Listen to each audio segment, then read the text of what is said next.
আসসালামু আলাইকুম। আজকের এই অনলাইন ক্লাসে আমি মোহাম্মদ শহীদুল ইসলাম, প্রভাষক, দর্শন বিভাগ, সরকারি ব্রজমোহন কলেজ, বরিশাল,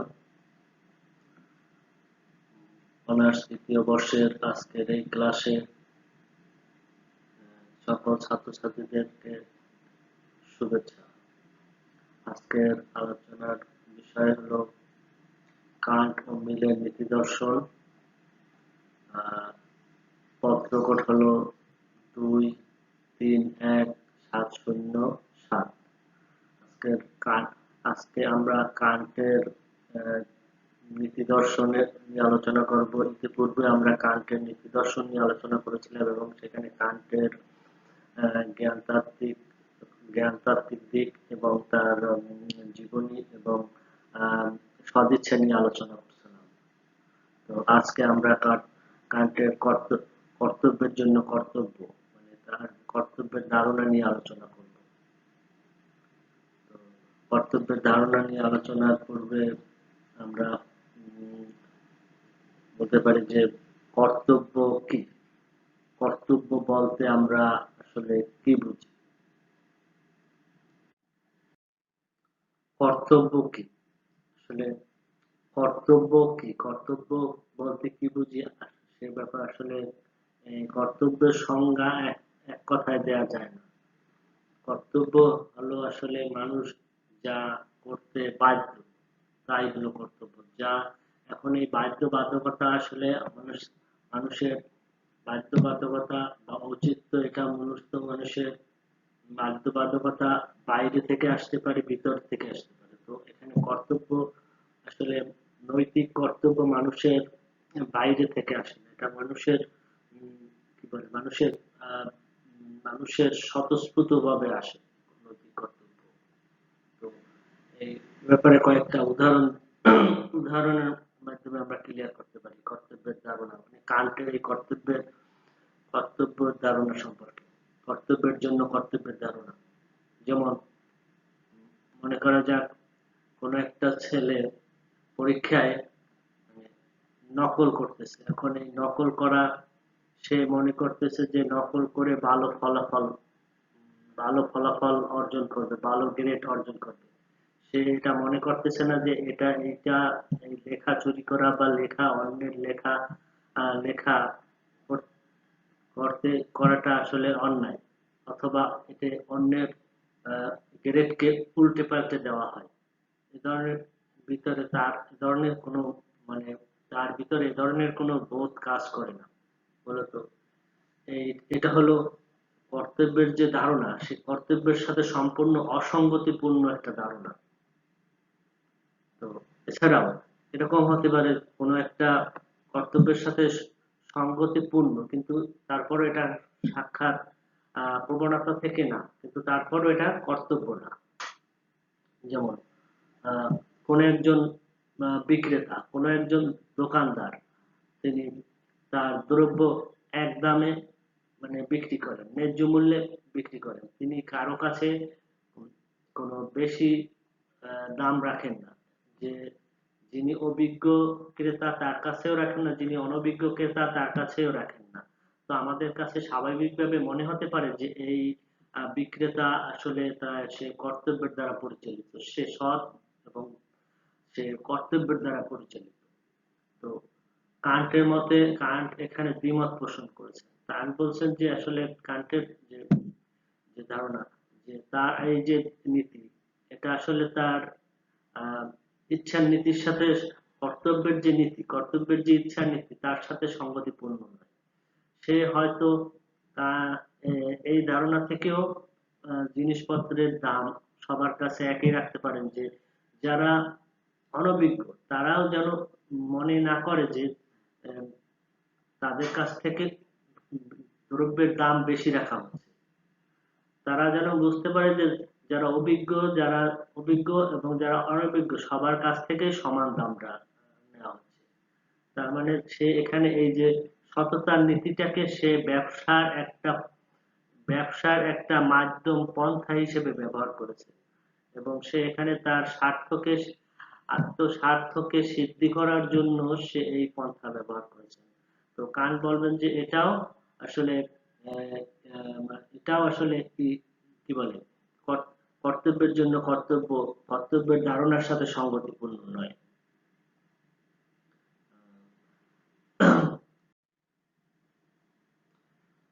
জীবন কান্ট আরো বলেছেন যে জীবন রক্ষা করা মানুষের কর্তব্য।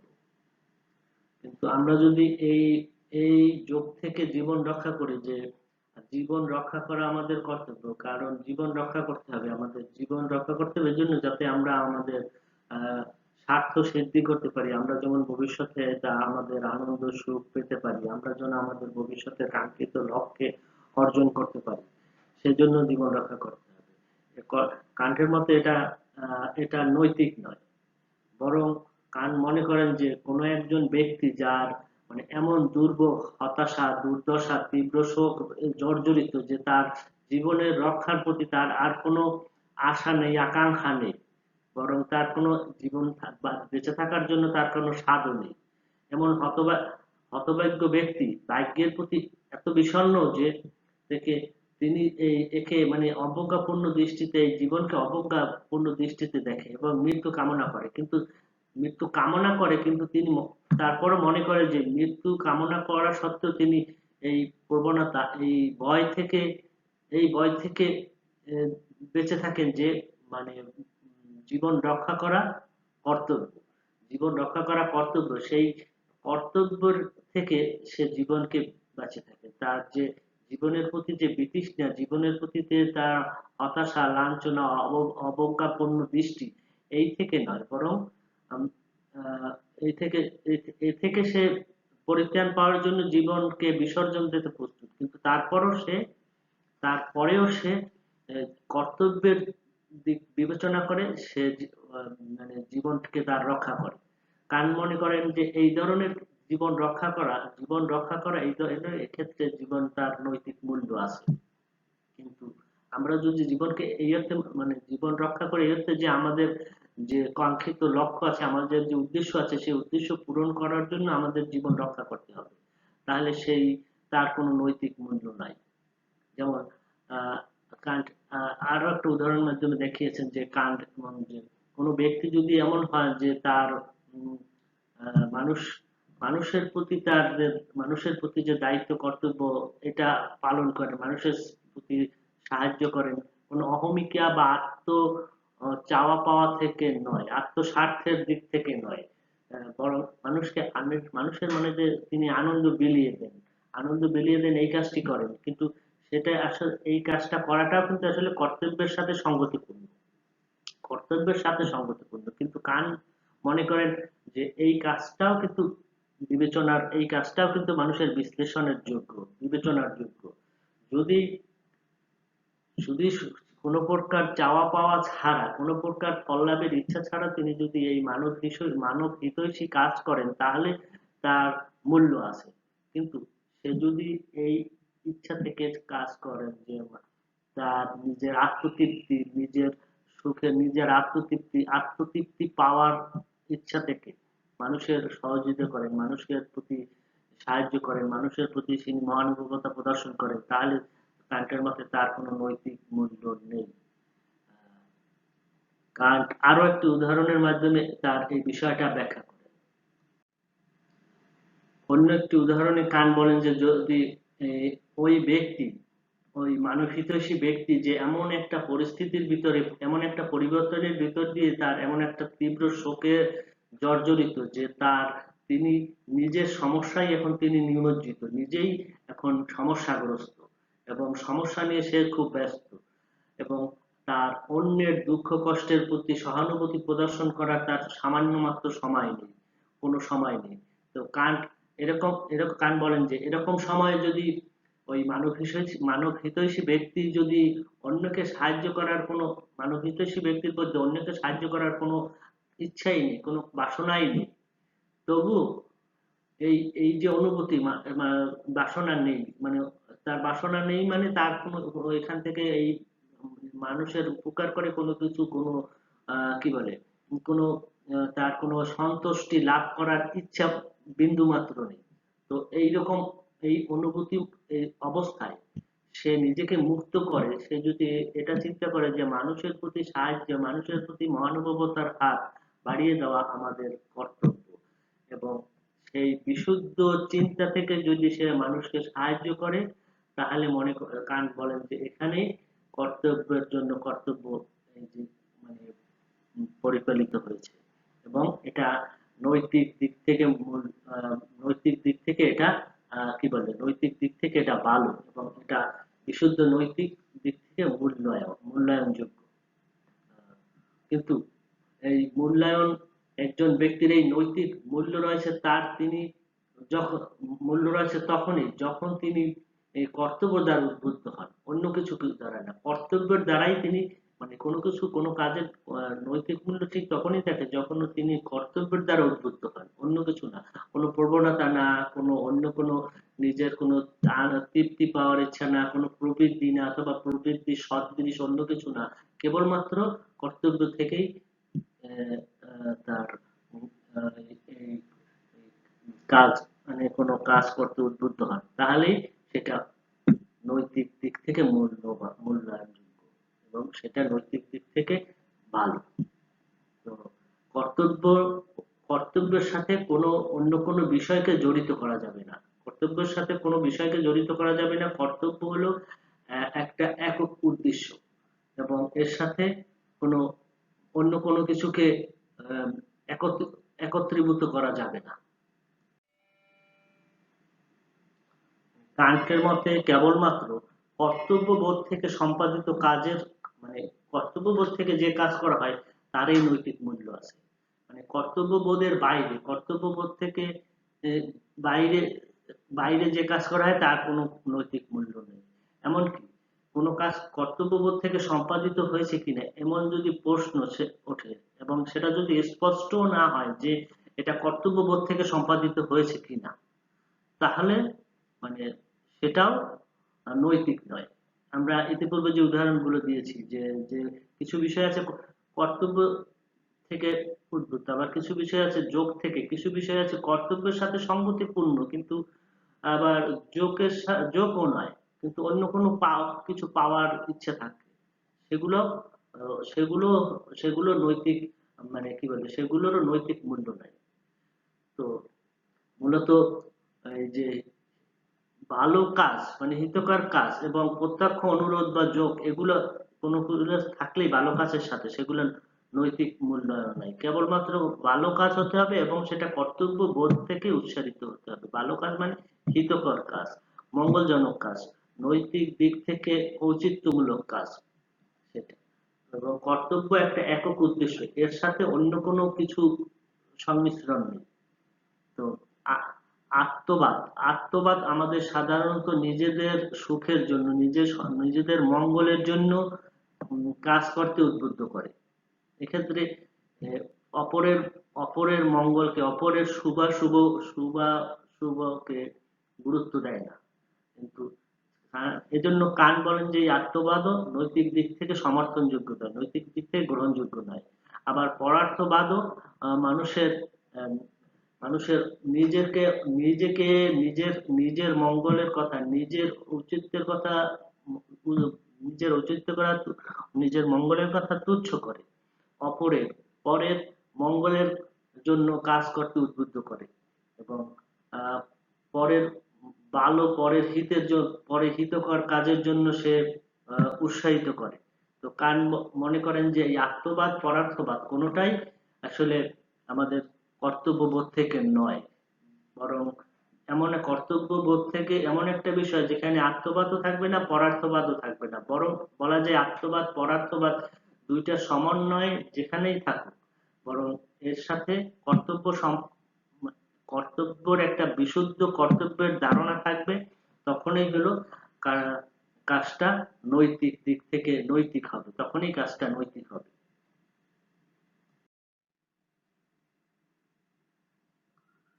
আহ কান বলেন যে কোনো কাজের নৈতিক মূল্য তখনই নৈতিক মূল্য থাকে মানে কাজটা যে নীতির দ্বারা, কর্তব্যবোধটা যে নীতির দ্বারা নিয়ন্ত্রিত, তার দ্বারা কর্তব্যবোধ থেকে কাজের সম্পাদিত নৈতিক মূল্য নির্ধারিত হয়। মানে কাজের দ্বারা যে কাজ কাজের দ্বারা যে উদ্দেশ্য সাধিত হতে পারে, মানে কাজের দ্বারা যে ফল লাভ করতে পারবো বা পারবো কি পারবো না সেই দ্বারা নয়, তার দ্বারা কাজের নৈতিক মূল্য নির্ধারিত হয় না। মানে কাজের দ্বারা যে ফল লাভ করতে পারবো তার দ্বারা নৈতিক মূল্য নির্ধারিত হয় না। কাজের কিসের দ্বারা নৈতিক মূল্য নির্ধারিত হয়? কান্ট বলছেন যে মানে যে কর্তব্যবোধের কর্তব্যবোধ যে নীতির দ্বারা নিয়ন্ত্রিত হয়, কর্তব্যবোধ যে নীতির দ্বারা নিয়ন্ত্রিত হয়, তার সেই নীতির সেই নীতির দ্বারাই সেই নীতি দ্বারা কর্তব্যবোধ থেকে সম্পাদিত কাজের নৈতিক মূল্য নির্ধারিত হয়। মানে সেই নীতির কারণেই কর্তব্যবোধ থেকে সম্পাদিত কাজের নৈতিক মূল্য নির্ধারিত হয়। মানে এটা এমন একটা নীতি যেটা হলো বিশুদ্ধ নীতি, কোনো প্রকার অভিজ্ঞতা পূর্ব নীতি। এটা অভিজ্ঞতার ভিতরেই মানুষের কি বলে ফল লাভের একটা ইচ্ছা থাকে। আর যেমন আমরা যদি জানি যে আহ, উনি বিসি, উনি আহ, উনি হলেন আমাদের কি বলে উনি হলেন আমাদের বিএম কলেজের অধ্যক্ষ, তাহলে তাহলে তাকে সালাম দিলে আমার আমার কোনো উপকার হতে পারে, যে আমার প্রতি তার একটা সুনজর হতে পারে। তো সেই দৃষ্টিকোণ থেকে আমি তাকে সালাম দিই। কিন্তু আমি যদি এরকম কোনো ইচ্ছা বশবর্তী না হয়, বরং আমাদের উচিত যে তার কুশলাদি জিজ্ঞেস করা, মানে আহ, তাকে সালাম দেওয়া। যে সালাম দেওয়া আমার কর্তব্য মুসলমান হিসেবে বা হিন্দু ধর্মের অবলম্বী হিসেবে তাকে তার নমস্কার দেওয়া তাকে আমার কর্তব্য। সেই দৃষ্টিকোণ থেকে আমরা যদি তাকে সালাম বা নমস্কার দেই তাহলে সেইটা নৈতিক দিক থেকে মূল্যায়নযোগ্য। কিন্তু আমরা যদি অন্য কোনো অন্য কোনো অন্য কোনো নীতির দ্বারা পথভ্রষ্ট হয়, অন্য কোনো নীতির দ্বারা ভ্রষ্ট হয়, যে আমরা যদি এই কর্তব্যবোধ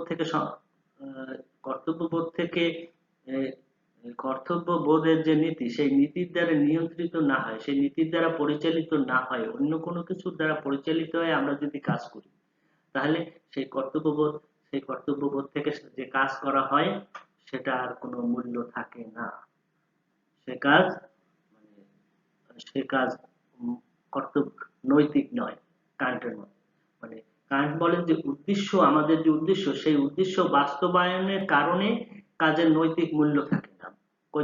কাজ নৈতিক মূল্যবান হবে সেটা নয়, বরং যে নীতির উপর কাজটি সংগঠিত হয়, যে নীতির উপর কাজটি সংগঠিত হয় তার সেই নীতির নৈতিক মূল্য সেই নীতির উপর ডিপেন্ড করে, এবং সেই নীতিটা হতে হবে বিশুদ্ধ আকারগত নীতি। বিশুদ্ধ আকারগত নীতি মানে মানুষের ইচ্ছার নীতি। ইচ্ছার নীতিটা এমন যে মানুষ এটা স্ব আরোপিত নীতি। এটা অন্য কোনো কিছু দিয়ে আরোপ করা হয় না, এটা মানুষের স্বভাবজাত।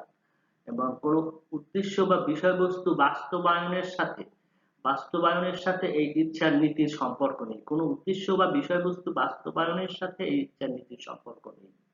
মূলত সম্পর্ক আছে কার সাথে? মানে ইচ্ছার নীতির সাথে। মানে এখানে কাঙ্ক্ষিত ফলাফলের সাথে সম্বন্ধহীন ইচ্ছার যে নীতি, সম্বন্ধহীন ইচ্ছার যে নীতি, সেই নীতিটাই হলো কর্তব্যের নীতি। মানে এখানে কর্তব্য আর এই যে নীতি, মানে কর্তব্য বা এই নীতির প্রতি যে নিষ্ঠা, এই নিষ্ঠাটাই হলো মানুষের মর্যাদা লাভের একমাত্র উপায়।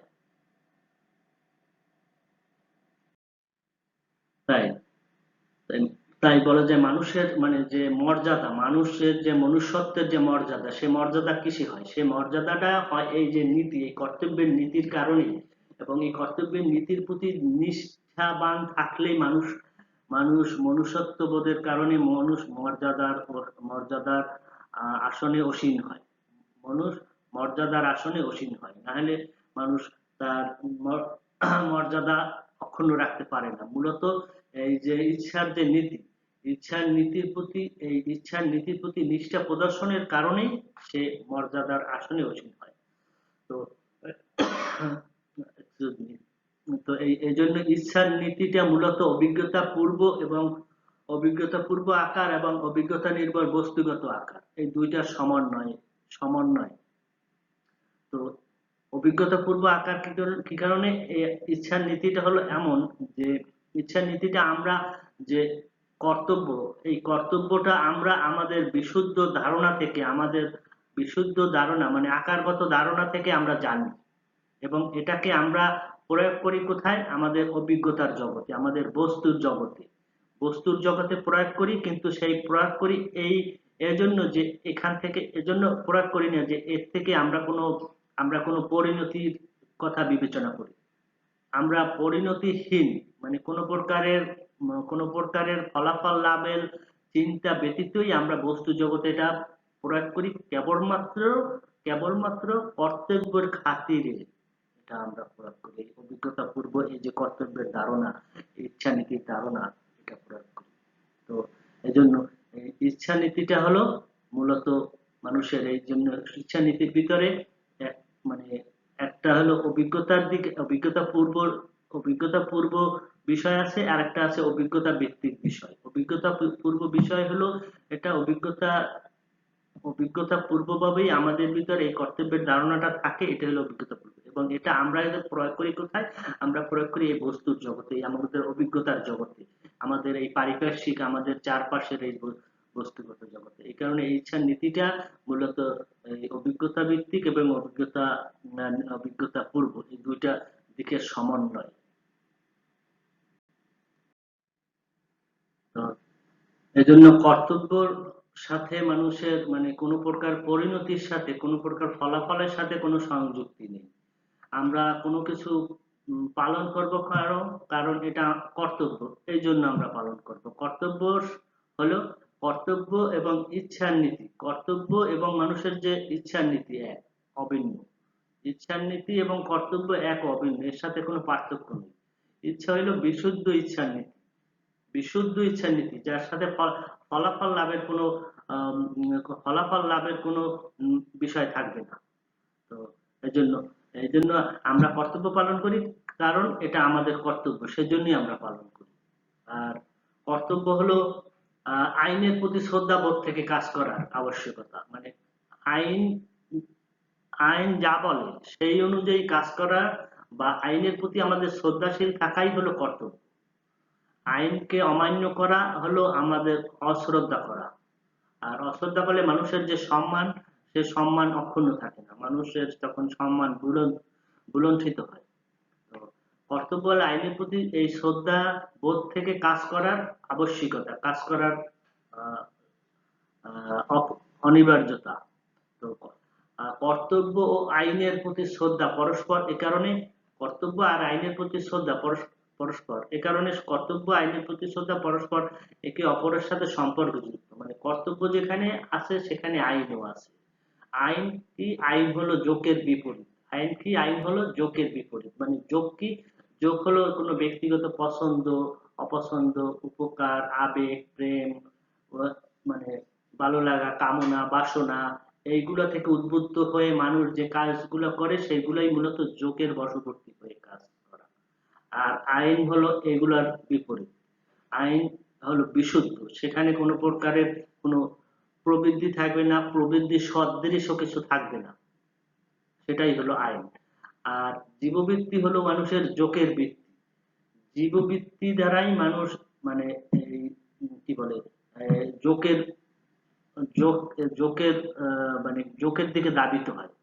আইন অনুসরণ না করে যখন মানুষ কোনো কি বলে, যখন কোনো মানুষ আইন অনুসরণ না করে, স্বাধীনভাবে কোনো কাজ করে, আইনকে অনুসরণ না করে, ব্যক্তিগত স্বাধীন বলতে এখানে স্বাধীনতার এখানে ভিন্ন অর্থ। স্বাধীনতা মানে সে আইনকে ভায়োলেট করে, তার স্বেচ্ছাচারীভাবে কোনো কাজ করে, তখন সেইটাই হলো যোগ অনুসারে কাজ করা। যোগটা হলো মানে হলো অনিয়ন্ত্রিত, এখানে যোগটা হলো অনিয়ন্ত্রিত, আর আইন হলো নিয়ন্ত্রিত। আইন কিসের দ্বারা নিয়ন্ত্রিত? আইন হলো মানুষের ইচ্ছা নীতির দ্বারা নিয়ন্ত্রিত। ইচ্ছা নীতি হলো বিবেকের ইচ্ছা নীতি, আর আইন হলো যোগের যোগ হলো আইন হলো যোগের বিপরীত, আর যোগ হলো অনিয়ন্ত্রিত, যেটা জীববৃত্তি দ্বারা নিয়ন্ত্রিত। এবং যোগের লক্ষ্যবস্তুর প্রতি আমাদের আকৃষ্ট করতে চায়। যোগ হলো মানুষকে লক্ষ্যবস্তুর প্রতি আকৃষ্ট করতে চায়, আর আইন মূলত মানুষকে এই যোগ থেকে মুক্ত রাখতে চায়, যোগ থেকে মুক্ত রাখতে চায়। তো সেই কারণে আইন আহ আইন হলো সার্বজনীন, আইন হলো সার্বজনীন। তিনি বলেছেন, কান বলছেন যে আইন মানে সকলের ক্ষেত্রে একই, মানে আইন যে সকলের ক্ষেত্রে সমান, এবং যোগ সকলের ক্ষেত্রে সমান না। মানে এখানে যে ইচ্ছার যে নীতিটা আছে, যে নীতিটা আছে আমরা যে এর আগে আলোচনা করছি, সেই ইচ্ছার নীতি মূলত আইনের ক্ষেত্রে সকল ব্যক্তির ইচ্ছার নীতিটা এক ও অভিন্ন, এক ও অভিন্ন। মানে এখানে ইচ্ছার নীতিটা হলো সার্বজনীন আইনের ক্ষেত্রে। আর যোগের ক্ষেত্রে ইচ্ছার যে নীতি সেটা হলো বিভিন্ন ব্যক্তিতে বিভিন্ন বিভিন্ন হয় ইচ্ছার নীতিটা। তো এখানে এই ইচ্ছার নীতিটা হলো স্বেচ্ছাচারী নীতি, এই ইচ্ছার নীতিটা হলো স্বেচ্ছাচারী ইচ্ছার নীতি। এখানে সার্বজনীনতা থাকে না, এখানে থাকে মূলত আইন ভায়োলেট করার একটা প্রবণতা।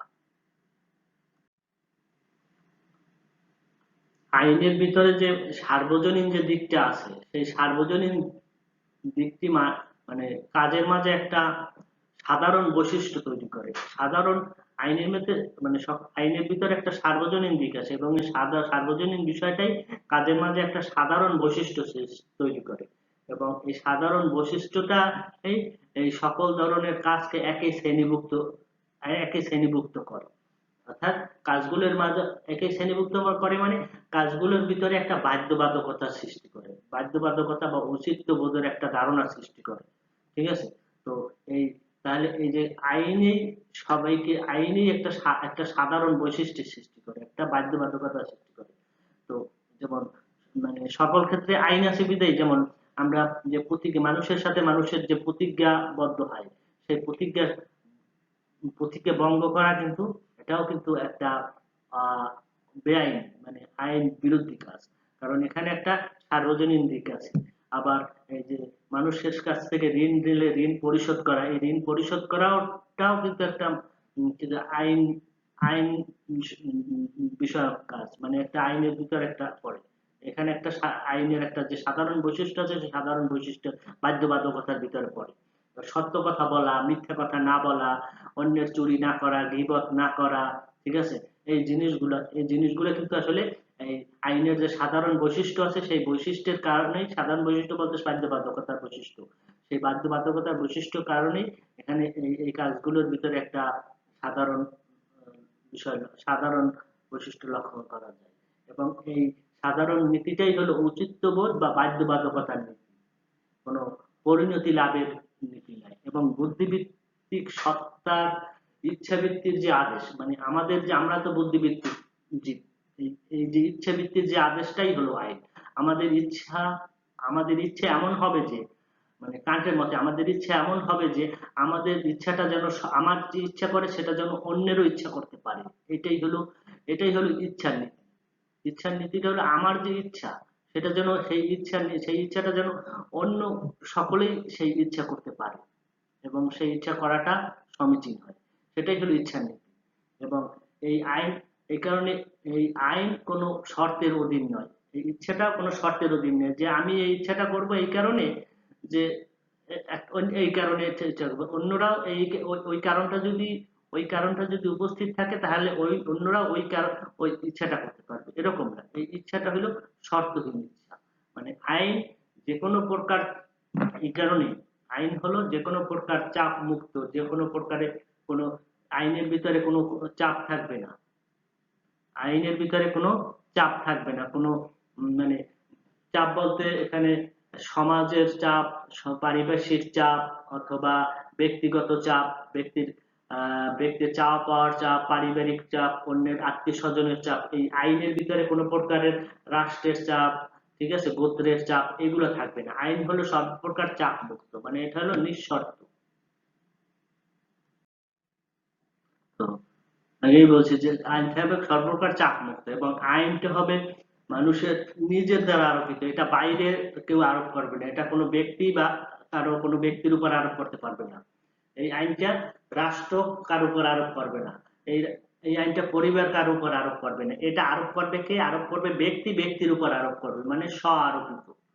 এটা বিবেক ব্যক্তির উপর আরোপ করবে, তার মানে স্ব আরোপিত, এই জন্য এটা বাইরের থেকে চাপ মুক্ত। এবং এটা কোনো প্রকারের, এই আইনটা কোনো প্রকারের ভয়, লাভ, লোকসান, ঠিক আছে, যোগ, ঠিক আছে, হতাশা, কামনা, বাসনা এগুলা থেকে, সর্বপ্রকার থেকে আলাদা হবে, এগুলা থেকে মুক্ত হবে। এবং এখানে এই আইনের প্রতি, আইনের সাথে সম্পর্ক থাকবে শ্রদ্ধার সম্পর্ক। মানুষের যে মনুষ্যত্ববোধ, মানুষের যে মর্যাদা, সেই মর্যাদার স্থান থেকেই আইনের সাথে সম্পর্ক থাকবে। আইন হবে এই সম্পর্কের বন্ধন। মানুষের যে মনুষ্যত্ববোধের যে সম্পর্ক, সেই সম্পর্কের বন্ধন হবে এই আইনের সাথে। মানুষ মনুষ্যত্ব আছে বিধেই মানুষ এই আইন মেনে চলবে, এবং এ কারণে সে মর্যাদাশীল হবে। কর্তব্যের নীতি ও নৈতিক নীতি মূলত এক আর অভিন্ন। কর্তব্যের নীতি আর নৈতিক নীতির সাথে খুবই সম্পর্কিত। কর্তব্য মানে কর্তব্যের নীতি ইচ্ছার দ্বারা, মানুষের যে স্বাধীন ইচ্ছার দ্বারা নিয়ন্ত্রিত। ইচ্ছার নীতি কর্তব্যের নীতি এক, আবার কর্তব্যের যে নীতি নৈতিক নীতিও একই। মানে নৈতিক নীতি হলো শর্তহীন আদেশের থেকে অনুষ্ঠিত, আবার কর্তব্য কিন্তু ওই একক উদ্দেশ্য, এবং উদ্দেশ্য মানুষের যে ইসের কি বলে ইচ্ছার নীতির দ্বারা। এবং এই কর্তব্যের নীতিটা আসলে মানুষের বস্তুগত বস্তুগত চাওয়া পাওয়ার সাথে কোনো সম্পৃক্ত নাই।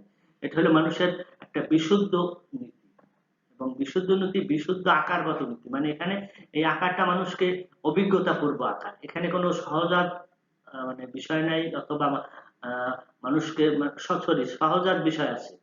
সহজাত বিষয় এই অর্থে যে মানুষের যে বুদ্ধিবৃত্তি সম্পন্ন জীব, সেই কারণে এই যে যে আকারটা তার ভিতরে, এই যে মনুষ্যত্ববোধের যে স্বাধীন ইচ্ছার নীতি, সেটা তার ভিতরে আছে। এই কারণেই এই কর্তব্যের নীতি বিশুদ্ধ আকারগত নীতি। এবং এই কর্তব্য নীতি ব্যক্তিভেদে বা এই ইচ্ছার নীতিটা ব্যক্তিভেদে ভিন্ন হয় না, ব্যক্তিভেদে একই হয়।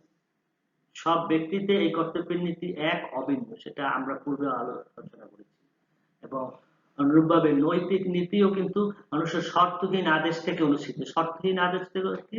শর্তহীন আদেশ মানে হলো এমন আদেশ যেখানে এই কর্তব্য পালন করা হবে। কি জন্য কর্তব্য পালন করা হবে? একমাত্র এটা কর্তব্য, সেই কারণেই পালন করতে হবে, অন্য কোনো কারণে। সেটাই হলো শর্তহীন আদেশ। মানে এখানে আদেশ যে শর্তাধীন আদেশ সেরকম না, শর্তহীন আদেশ। এবং এই আদেশটা পালন করা হলো, নৈতিক নীতিটা পালন করা হলো মানুষের জন্য কেন? কর্তব্য, ঔচিত্যমূলক আদেশ, এই জন্য এটা পালন করে। এবং এটাও কিন্তু এই কি বলে এই নৈতিক নীতিও কিন্তু মানুষের উপর স্ব-আরোপিত। এটা বাইরে কেউ, অন্য কেউ, ব্যক্তি, সমাজ, পরিবার, গোত্র, ঠিক আছে, আত্মীয় স্বজন, কেউ কারো উপর চাপিয়ে দিতে পারে না। চাপিয়ে দিলে সেটা তার কোনো নৈতিক মূল্য থাকে না। কোনো চাপিয়ে দেওয়া বিষয়ের কোনো নৈতিক মূল্য থাকে না। মূলত মানুষের প্রণোদিত হয়, স্ব-আরোপিত হয় যে কাজ করে, সেটারই নৈতিক মূল্য আছে। তো এই কারণে নৈতিক নীতিগুলো কিন্তু স্ব-আরোপিত নীতি। মানে কর্তব্য নীতিটা কেন নৈতিক নীতি, সেই মানে কর্তব্য নীতি আর নৈতিক নীতির ভিতরে সম্পর্ক খুবই ঘনিষ্ঠ। এই জন্য কর্তব্যের নীতিটাই হলো নৈতিক নীতি। এবং এই স্ব-আরোপিত নীতি বলেই, স্ব-আরোপিত আদেশ হিসেবেই ব্যক্তির মাঝে এটা কর্তব্য চেতনার সৃষ্টি করে, ব্যক্তির মাঝে কর্তব্য চেতনার সৃষ্টি করে। এই কর্তব্য চেতনার সৃষ্টি করে বিদায়ী এটা মানুষকে সৎ, মানুষকে বিবেক, কি বলে, মানুষকে কাজে বাধ্য করে, মানুষকে নৈতিক কাজে বাধ্য করে। তো এবং এই এই নৈতিক নীতি হলো কিন্তু সার্বজনীন এবং আবশ্যিক, মানে ইউনিভার্সাল এবং কি বলে আনঅ্যাভয়েডেবল বা অপরিহার্য। আবার কর্তব্য নীতিও কিন্তু সার্বজনীন এবং অপরিহার্য। তো এই কারণে কর্তব্য নীতিই হলো নৈতিক, এবং নৈতিক নীতি কি? কর্তব্য নীতি, এক, অভিন্ন। তো আজকের আলোচনা এখানেই আমরা শেষ করলাম। পরবর্তী ক্লাসে আমরা কান্টের যে শর্তহীন আদেশ আছে, সেই শর্তহীন আদেশ নিয়ে আলোচনা করব। তোমরা আজকের ক্লাসে কোনো কিছু যদি অস্পষ্ট হয়, কোনো কিছু বুঝতে সমস্যা হয়, তাহলে তোমরা কমেন্টের ঘরে তোমরা লিখবে, যতদূর সম্ভব আমি উত্তর দেওয়ার চেষ্টা করব। তো পরবর্তী ক্লাসে যে বিষয়টা আলোচনা হবে সেটা তোমরা পূর্ব থেকে একটু আহ, অধ্যয়ন করবে এবং কান্টের এই যে আলোচনা হলো আজকে সেই যে বিষয়ের উপর তোমরা খুব মনোযোগ দিয়ে পড়াশোনা করবে।